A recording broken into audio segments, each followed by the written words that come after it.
I don't know if Stephanie White's become sick or something, but her letting Caitlin Clark be Caitlin Clark, them setting a faster pace.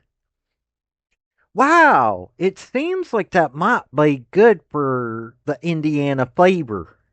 I wonder if it's showing people that perhaps they have a good playing style.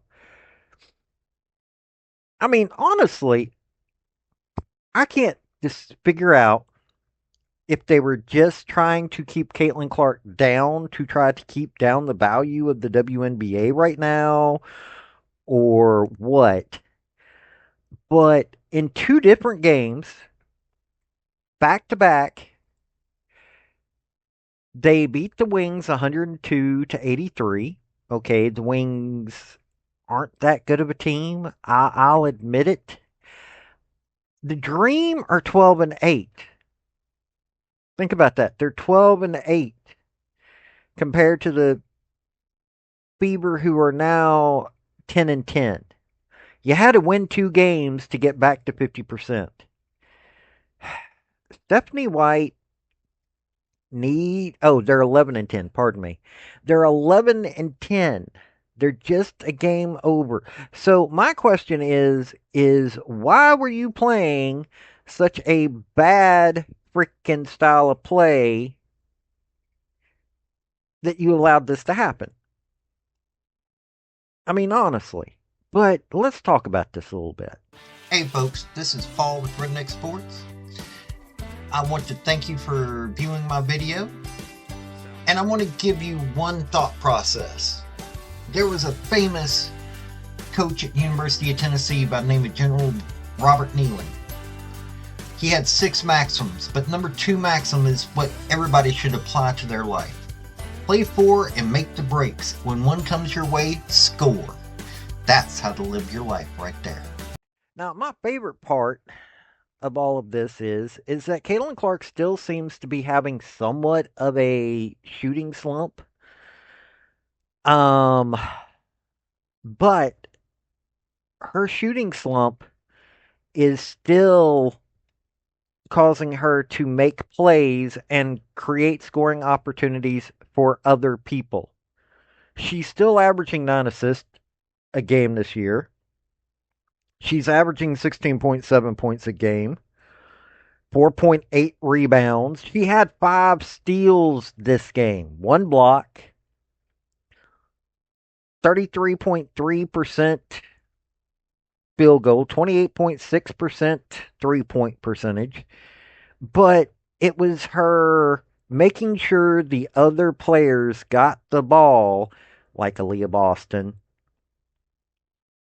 that turned this into a far better game.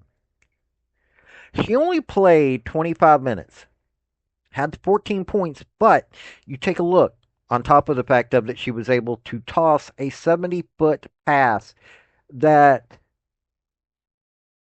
too far down, it would have gotten blocked. Too far up, it would have gone into the stands. She threaded the needle perfectly. She is responsible for the Fever scoring 40 points in the time she was on the floor. Not just her 14 points, but helping the others get that. She's had a second game where she had 14, well, over 10 in both points, assists, and had 5 steals. She plays both sides of the ball. She's decided to focus on defense again. So, should this not tell you that Stephanie White, with the loss of energy that was in the Valkyries and the Sparks game, does that not tell you that Stephanie White and her way of coaching, hopefully she learned?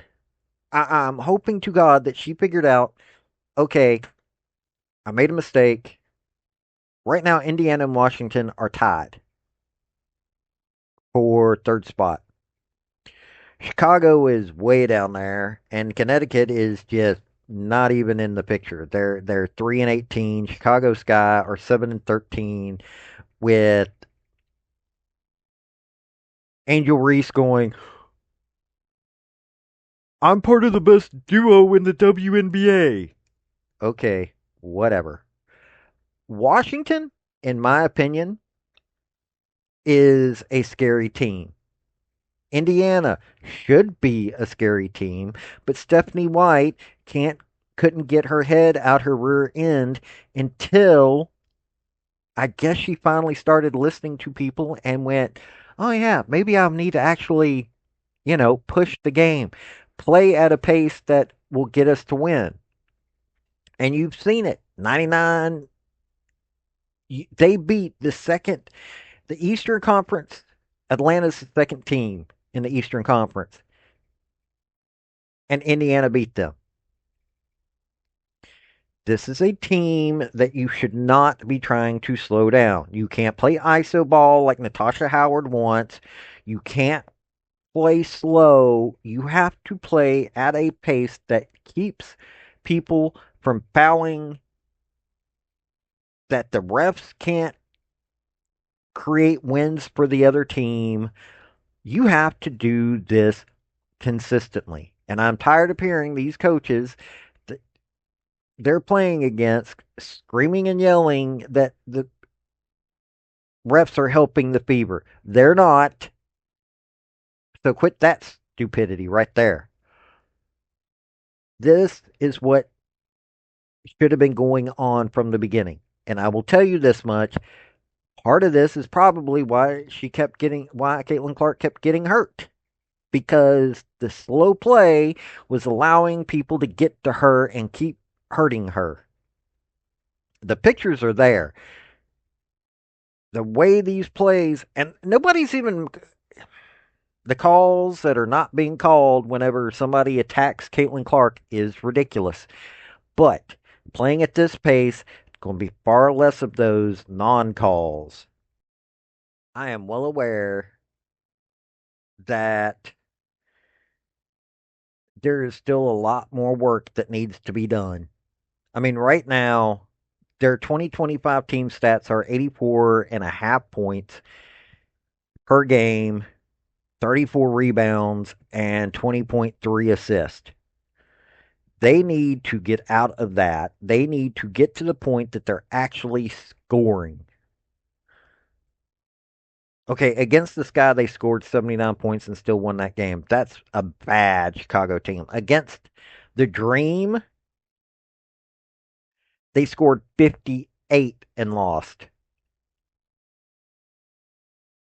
This is a team that should be putting up numbers, and Stephanie White hopefully figured that out.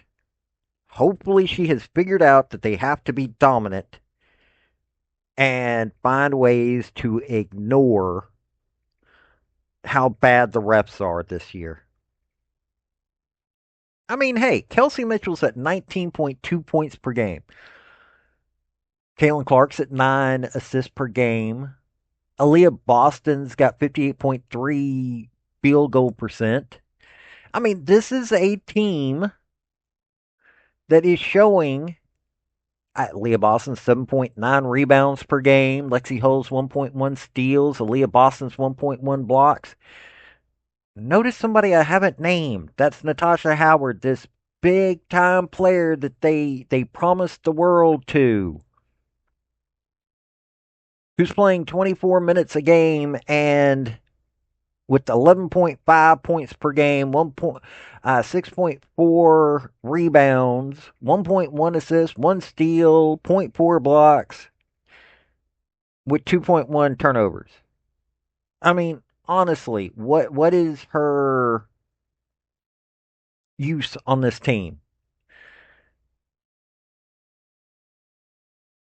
Kelsey Mitchell, Leah Boston, Caitlin Clark, Lexi Hull, they're putting in the work and doing what is necessary. Natasha Howard is trying to slow down the freaking game. She's trying to play iso ball on a team that is not set up for iso ball.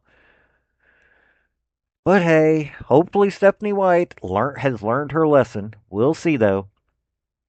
By the way, if you made it all the way through, can you hit like, subscribe on Rumble or YouTube? Either one. I'm on both. Uh, I am trying to raise some money up to get better equipment so I can bring y'all better stuff. I'm trying to raise $3,000. Saying this at a lot of my videos. I have a link tree down below to my Patreon until my YouTube gets to the point where I've got enough hours and subscribers. But if you don't mind, could you help me out? If not, okay. Hitting like and subscribe is the main help that I need. But if you could help me out with a couple of bucks a month, that would be helpful too. This has been Paul with Redneck Sports. Y'all have a good day now. Bye. I want to thank you for watching my video. And if you like what you saw, like, subscribe, and comment. Y'all have a good day now.